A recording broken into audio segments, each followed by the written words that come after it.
Let's make a 3-tier wedding cake in under 2 minutes. And in case you think that sounds too easy, I am not joking when I tell you I started with 140 minutes of video footage. This was a cake for my friend's niece who got married this summer. It has been 4 years, 2 kids, and a move across the country for me since I last made a wedding cake. So it was a little intimidating, but also an absolute privilege to make this one. Per request, all 3 tiers were the same raspberry Victorian flavor, white cake, and frosting with fresh raspberries. Super simple, but so good, and such a great choice for a wedding cake. I did a tester sheet cake ahead of time to see how the filling would hold up in the fridge, and everyone that I had taste test absolutely loved the flavor. So in stacking these cake tiers, I learned a hard lesson about using plastic dowels. I didn't realize until I started stacking that they all came out of the box just a little bit warped.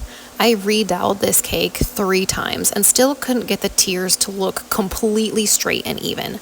So that's just something to bear in mind. If you ever tackle a cake like this one, make sure your center dowel is completely straight.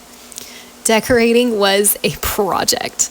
I have a separate tutorial on this style, and I'll link that if you're curious. There are some trust the process moments in the middle, but it looks so cool when it's done.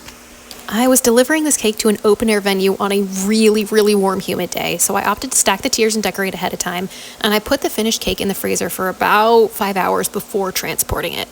I have a few people that look at me cross-eyed if I ever mention putting a cake in the freezer, but I honestly don't think this one would have survived more than an hour at the venue had it not been delivered really cold.